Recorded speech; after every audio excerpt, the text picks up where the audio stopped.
শুভ সকাল বন্ধুরা, আপনারা কেমন আছেন? আমি ভালো আছি। তো আজকে ব্লগটা শুরু করলাম 9:30টার সময়। এখন বাজে 9:30 ঘড়িতে। তো আজকে আজকে কিছু দেখাবো খাবার বানানো। তো এই যে মুগ ডাল ভিজিয়েছি পরশু দিনকে, আর কালকে সকালবেলা পুরো দিনভর জলটা ফেলে ভালো করে ধুয়ে একে ঢেকে রেখেছিলাম। তো এই মুগ ডালগুলো দেখুন না, কলিয়ে গেছে না? তো কলানো ডাল নাকি খুব গুণকর, পুষ্টিকর, মানে খুব ভালো কাজ করে।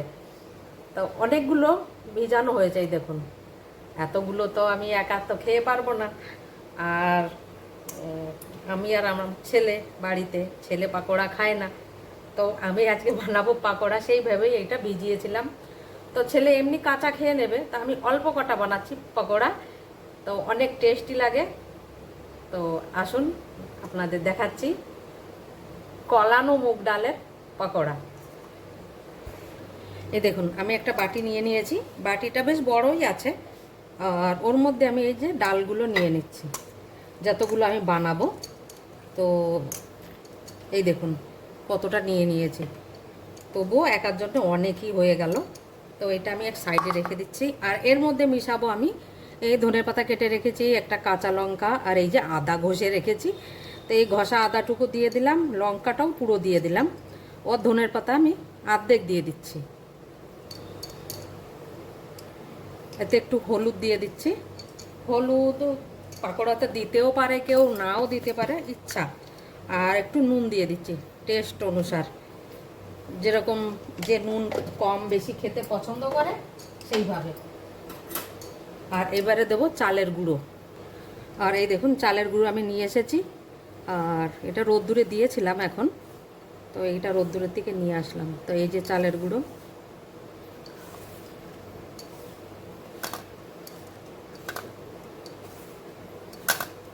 যতটুকু দরকার ততটুকু দিতে হবে।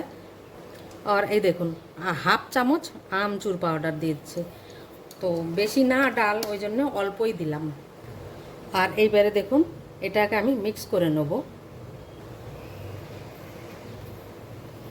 জল অল্প অল্প করে দেব, যাতে জল জল না হয়ে যায়।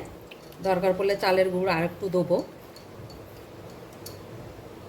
আচ্ছা, চালের গুঁড়ো এই জন্যে দিলাম যাতে মুচমুচে হয়, সেই জন্যে চালের গুঁড়োটা দিলাম।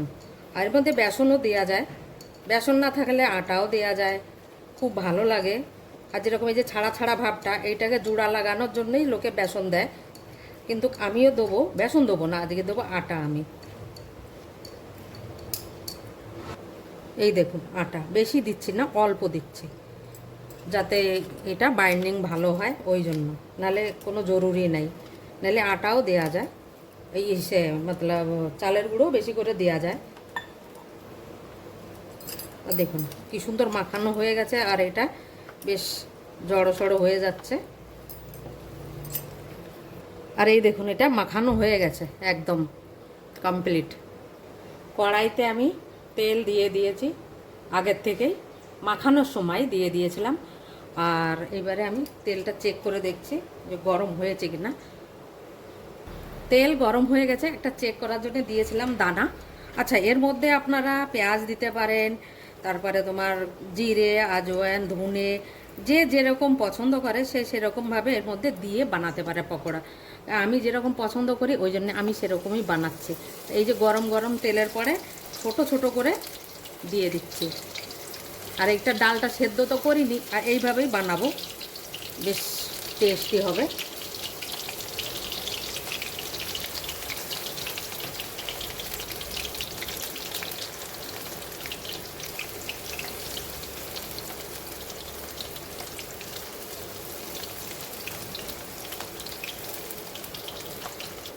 এবারে একটা পাল্টে দেবো।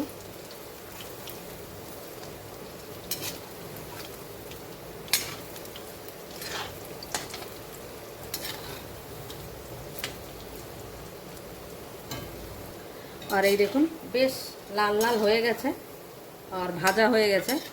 আর এই যে ডালটা আমি ভিজিয়ে রেখেছিলাম, মুগ ডাল, এই দেশের লোকেরা তো এটা সালাদের রূপে খায়, যেরকম কলানো ডালটা, ওর মধ্যে পেঁয়াজ, গাজর, টমাটার, মূলো, ধনের পাতা, আরও বিটরুট বগেরা সব কিছু কুচিয়ে এটা সকালবেলায় সালাদের মতো বানিয়ে খায়। এই দেখুন আমি পকোড়া ভেজে নিয়ে এসেছি, আর একদম মানে শুদ্ধ, ঘরের বানানো তো শুদ্ধ হয়। আর এই যে পকোড়া দারুণ টেস্টি, একদম বলে না ফাটাফাটি, গরম গরম মুগ ডালের, কলানো মুগ ডালের পকোড়া, খেতে সেই লাগছে খেতে। আপনারা যদি ইচ্ছা করে তবে ঘরে একদিন বানিয়ে খেয়ে দেখবেন, একদম অনেক টেস্টি।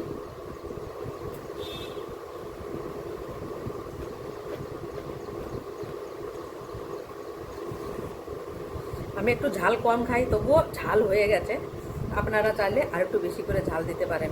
এটা চাটনির সাথে, দই দিয়ে যে চাটনিটা বানানো হয় ওইটার সাথে, কিংবা ধনের পাতা চাটনি যেটা আছে ওইটার সাথে দারুণ টেস্ট লাগবে। একদম বলে না ঘন্টা বাজবে, স্বর্গের থেকে ঘন্টা বাজে না, সেরকম হবে।